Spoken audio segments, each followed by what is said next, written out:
train de parler. L'énergie privilégiée, si vous voulez vraiment vous tenir à ce terme privilégié, pour le Maroc, c'est l'énergie renouvelable.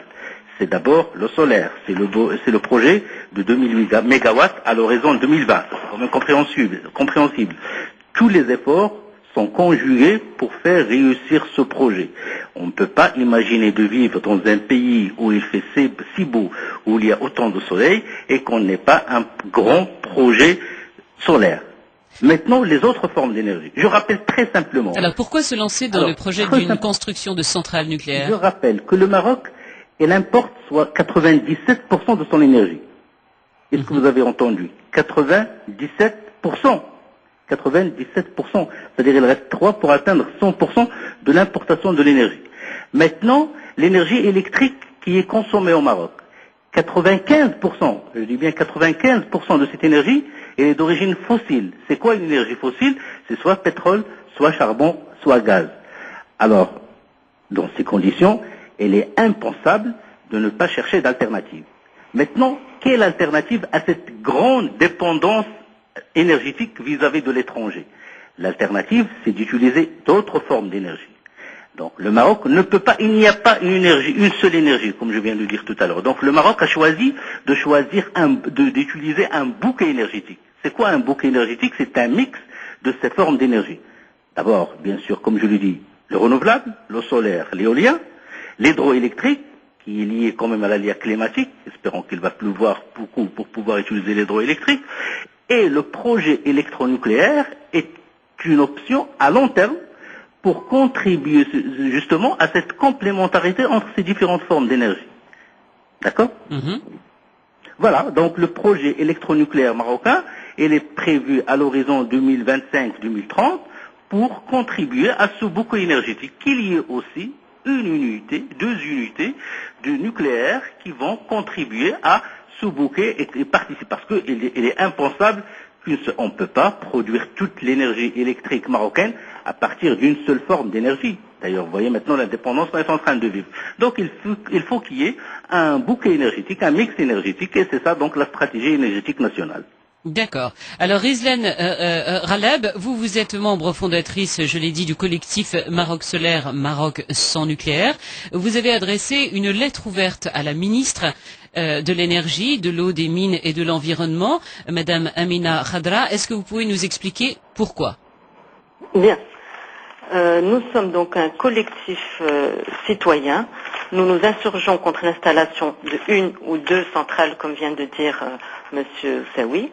Je voudrais rebondir. Est-ce que je peux rebondir sur ce qu'a dit Monsieur Bien Saoui? sûr, bien sûr. Voilà. Il a parlé d'importation à 97% de l'énergie du Maroc. Justement, nous pensons que le nucléaire, c'est de l'importation pure. On reste dépendant de l'étranger. On reste dépendant d'une technologie étrangère, des ingénieurs étrangers. Le coût est faramineux pour ce que ça va rapporter au pays en termes d'emploi, mais en termes aussi de coût énergétique. C'est-à-dire que ça va combien d'emplois? 1000 peut-être, 1500, alors que le solaire peut développer des milliers et des milliers d'emplois, et ça peut être beaucoup moins cher, on peut être indépendant des étrangers. Deuxièmement, il a parlé d'options à long terme. Le nucléaire, on ne peut pas dire que c'est une option à long terme quand on sait que les réserves d'uranium dans le monde, si le nombre de centrales nucléaires n'augmente pas, la réserve d'uranium est de 80 ans. Est-ce qu'on va mettre 20 ans à fabriquer une centrale qui va fonctionner pendant 30 ou 40 ans?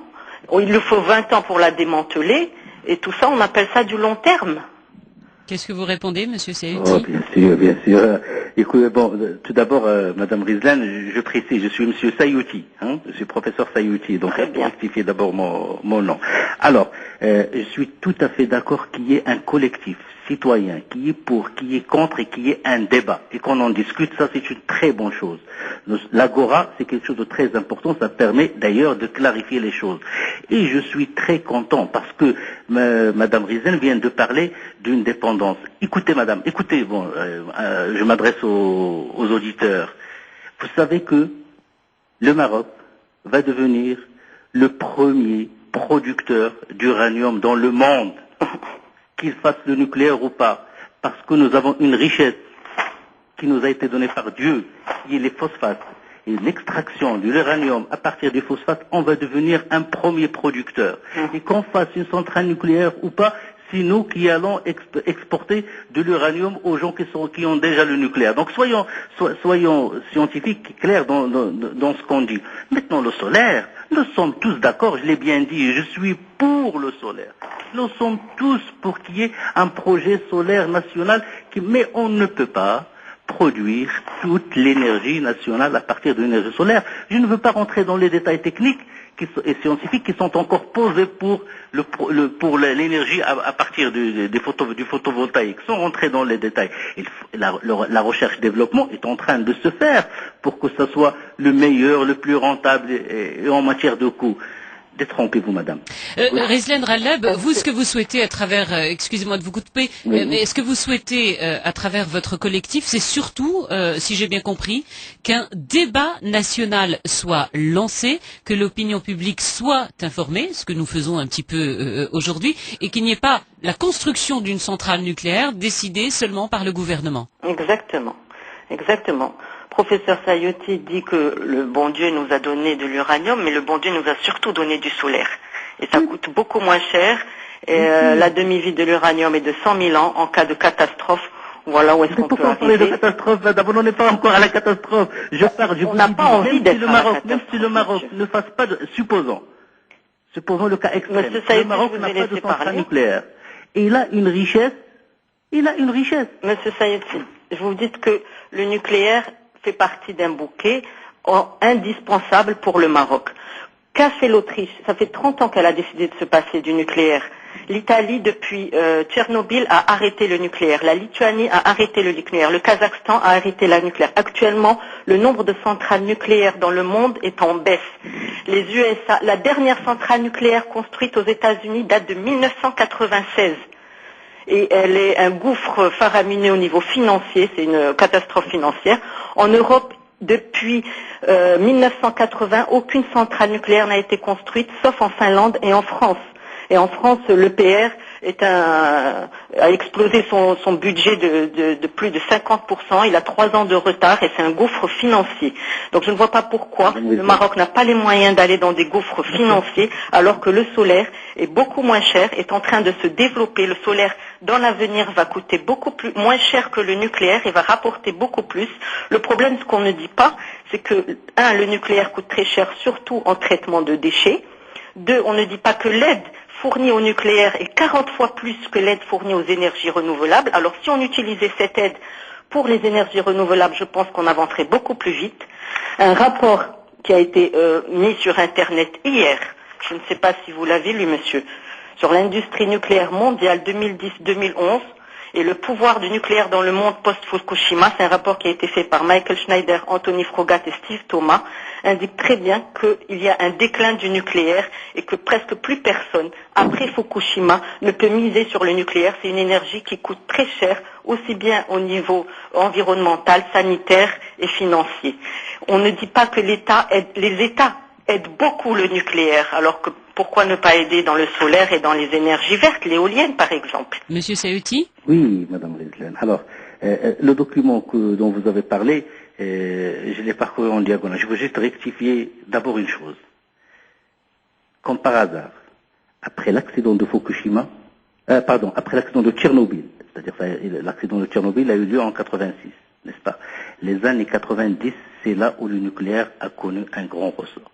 C'est là où il y a beaucoup de centrales beaucoup de pays qui ont parlé ou qui ont dit qu'ils vont arrêter le nucléaire, ont repris leur projet. C'est pas moi qui le dis, il ne faut pas se fier à tout ce qui se crée sur Internet, il faut plutôt se référer aux autorités nationales de sûreté et de documents et d'organisations fiables. C'est d'un côté. Donc le nucléaire a été relancé durant les 20 dernières années. Ça y est pas. Maintenant, après Fukushima, on ne sait pas ce qui va se passer. Je suis pas une voyante. Je ne peux pas vous dire qu'est-ce qui va se passer dans l'avenir. D'accord?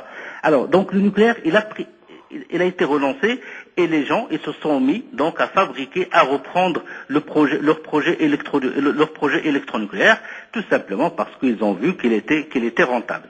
D'accord? Alors maintenant pour le Maroc. Le Maroc, j'ai bien précisé, on est tous pour le solaire, on est tous pour le renouvelable. Là, il n'y a pas, Je dis tout simplement, quand on ne peut pas produire de l'électricité à partir d'une seule source, et d'ailleurs, autre chose, même à travers le monde, même les gens qui n'ont pas de soleil sont en train de se mettre dans l'énergie renouvelable, que ce soit d'une manière réaliste, que ce soit par un effet de mode ou pour attirer des voix électorales des Verts, entre guillemets, donc quelle que soit l'arrière-pensée, donc tout le monde maintenant commence à parler du solaire et du renouvelable. Nous, au Maroc, il ne faut pas qu'on en parle rien que pour polémiquer, mais on en parle parce qu'effectivement c'est une richesse, et je dis même on a perdu beaucoup de temps, il faut qu'on s'y lance, lançons-y, allons-y. Bon, et je répète, Monsieur Sayouti, excusez-moi, je vais juste vous couper parce qu'on n'a plus beaucoup de temps d'antenne. Mais je voudrais juste un point, Monsieur Sayouti, que vous nous éclairiez. Où en est-on justement du projet de centrale nucléaire dans le Royaume? Est-ce que les tractations ont avancé? Est-ce que des accords concrets ont été passés? On parle de contact avec des Russes, des Français, des Américains. Où est-ce qu'on en est au jour d'aujourd'hui? Très bien. Alors, écoutez, le Maroc a un projet de centrale électronucléaire depuis les années 80. Il a fait le choix de sites de faisabilité, tout a été ficelé, et chaque année ou chaque 2 ans, il le revoit parce que le contexte change, l'environnement change. Et à chaque année, il revoit cette étude de faisabilité, en particulier économique, environnementale, sur tous les points de vue. D'accord? Comme je vous ai dit, le projet est prévu pour l'année 2025-2030. Donc, maintenant, vous allez me dire, qu'est-ce qui va se passer? Bon, on va voir avec si vous le liez à l'accident de Fukushima, suite à ça, tous les pays maintenant ont parlé de revoir, de rediscuter. Bon, n'oubliez pas que l'accident de Fukushima était dû à un événement naturel qui n'était pas du tout prévu. Donc maintenant, tout le monde va revoir, que ce soit la France ou soit les pays même qui sont déjà lancés dans le nucléaire. Donc aussi le Maroc, sûrement qu'il va revoir son projet. Maintenant, pensez-vous, nous sommes dans un pays démocratique.